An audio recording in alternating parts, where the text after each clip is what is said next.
Part of the reason people might be open to it is, we're also seeing the Trump administration reportedly already placing about 15 EPA employees working on DEI on administrative leave, which also seems to be part of the reason that Owens Powell, the union leader, is claiming that the next employees to be targeted will likely be those working on environmental justice or programs meant to help marginalized communities suffering from disproportionate levels of air and water pollution. Though, of course, this goes beyond the EPA. While EPA workers may seemingly be the first to receive notice that they may be immediately dismissed, we're also seeing other federal agencies being directed by the Office of Personnel Management to submit lists of probationary employees. And there, we're seeing CNN reporting that the same warning will be sent to other agency workforces, with the potential impact across the U.S. government being massive, The latest data showing that there are more than 220,000 employees with probationary status. And some among the most likely to be targeted, probably those working for the Department of Education. Trump is now reportedly getting ready to make good on his pledge to shut down the department, with his administration reportedly prepping an executive order that will ultimately aim to do so. But in the meantime, will be focused on basically weakening the department as much as possible. And there, I will say, the draft order reportedly acknowledges that only Congress has the authority to shut down the department. Instead, it directs the agency to begin to, quote, diminish itself. Now, beyond that, it is unclear how detailed the order will be, but it may direct the agency to try and move various functions to other federal departments. With many experts pointing to a notable thing there is,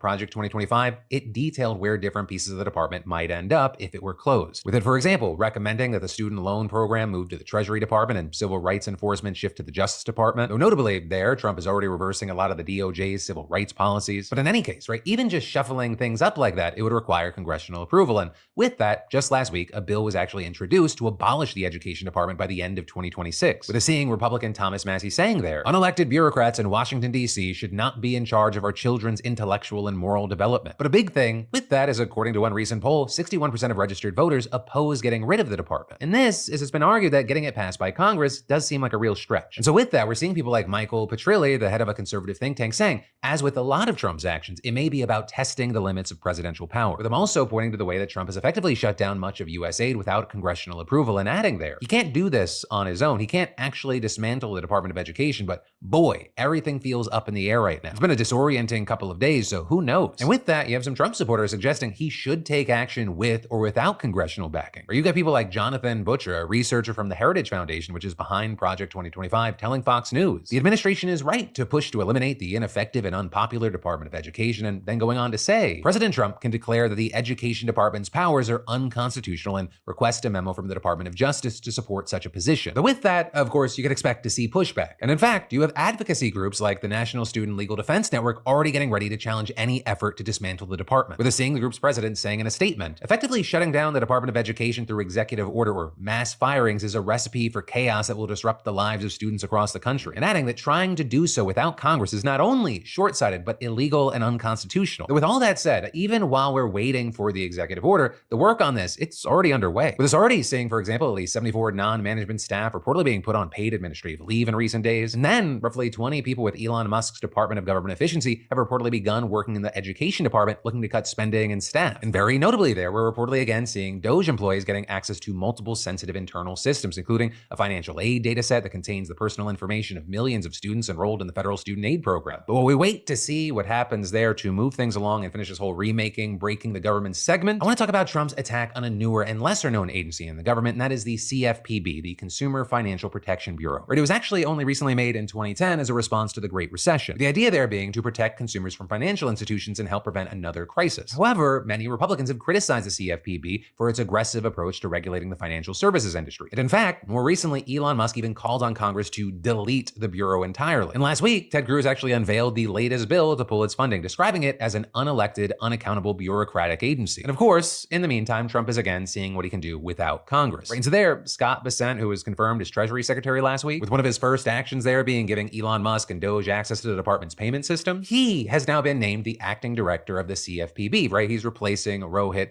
Chopra, who was fired on Saturday and who had served as the director since 2021. Very notably, in that role, he reportedly issued a number of regulations taking on big banks, including limiting overdraft fees, capping credit card late fees, and banning medical debt from appearing on credit cards, as well as taking legal action against Capital One, Walmart, and Zelle and its parent banks. But for now, with Bessent in command, so far he's just telling employees to stop working, with him specifically ordering a freeze on activities which include crafting regulations, enforcing rules, conducting probes, or providing, quote, quote, public communications of any type, as well as ordering CFPB lawyers to cease defending their existing regulations in court, except to seek a delay in ongoing trials. And while with that, we're seeing big business and Republicans celebrating, we're seeing massive backlash from consumer advocates. With, for example, the head of a corruption watchdog called Accountable US saying in a statement, while Trump parades a crowd of corporate lobbyists, billionaire donors, and Wall Street insiders like Scott Bessent to lead our country, we're looking at the end of basic protections for American consumers. And this is Democratic politicians like Senator Elizabeth Warren, who actually had a key role in forming the CFPB, slammed Bessent, saying in a statement, shutting down CFPB enforcement actions that are on the verge of delivering money into the pockets of working people is at odds with President Trump's claim that he wants to lower costs for families. But for now, that is where we are. We're gonna have to wait to see where this ends up, how it develops, but also understand more of this kind of stuff, it's gonna keep coming. So in the meantime, with all that, I gotta pass the question off to you. What are your thoughts and reactions to all this? Of course, this is a daily news show, but I also want it to be a daily conversation about what's happening, whether it be this first story or anything else I covered today. And then I've got more news for you in a moment, but first, you know that feeling when you're excited for a date, but the forecast shows rain? All of a sudden you have to ask, what shoes are you gonna wear? Looking back, there have been countless day or night dates that Linz and I have planned, but Mother Nature had plans of her own. But thanks to the sponsor of the show, Vessi, we just smiled and said yes to the adventure. Or with Vessi, you're free to take on the day no matter what the forecast says. That's what I love about these shoes. Their waterproof technology isn't just a feature, it's freedom. Freedom to say yeah to spontaneous walks in the rain, impromptu puddle jumping with the kids, or those dewy morning dog walks. But also, it's not just about staying dry. These shoes are ridiculously comfortable and versatile enough to match any outfit. From the Chelsea to the Tidal to the Weekender sneaker, each pair is crafted with eco-friendly materials, so you're treating the planet with love too. And understand, these aren't just rain boots in disguise. They actually look good with everything from jeans to gym shorts. So y'all, it's time to embrace every adventure, rain or shine, in, to make every moment count this February. Go to Vessi.com/DeFranco and get an automatic 15% off your first order at checkout. That's Vessi.com/DeFranco. But then, moving on to something different, are you aware of the Waffle House Index? It's a Waffle House, in addition to being my favorite place to get hash browns after 10 and watch random fistfights in a parking lot, they are often seen as a strong American institution. So much so that if a hurricane is coming towards an area and a Waffle House stays open or closed,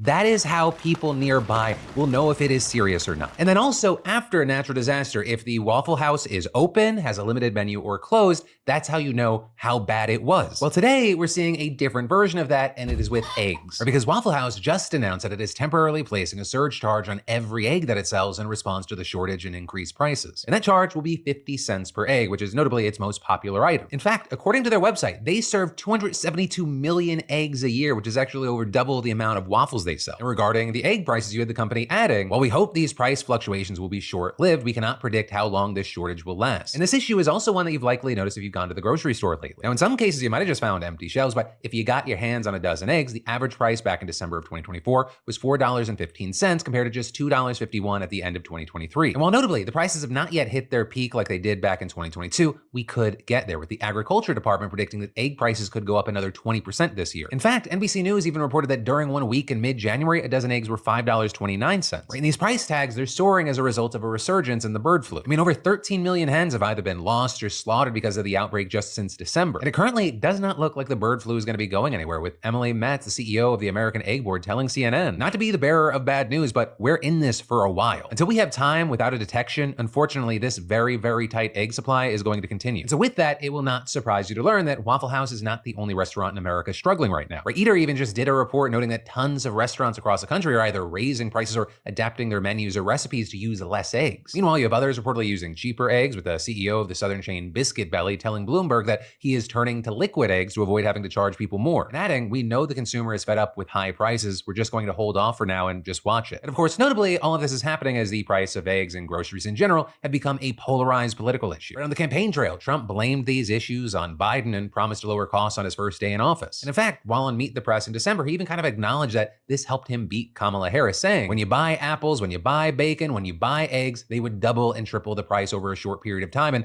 I won an election based on that. We're going to bring those prices way down. And now, even though Donald Trump's only been in the White House for a short time, people have been quick to see these headlines about egg prices and Waffle House and point the finger back at it. Though there, for his administration's part, his press secretary has continued to blame egg prices on Biden. But again, Democrats are still saying that Donald Trump should take some responsibility. And in fact, last week, we saw Senator Elizabeth Warren and Representative Jim McGovern from Massachusetts leading a letter from several members of Congress that condemned Trump for not immediately focusing on food prices as promised, writing that during your first week of office, you have instead focused on mass deportations and pardoning January 6 attackers, including those who assaulted Capitol police officers. And adding, your sole action on cost was an executive order that contained only the barest mention of food prices and not a single specific policy to reduce them, with them then encouraging him to act and outline a plan to lower grocery costs. While we wait to see what comes from possible legislation, possible executive orders, and the political blame game going back and forth, of course, always remember you can look to Waffle House as an indicator of what is to come and what has been.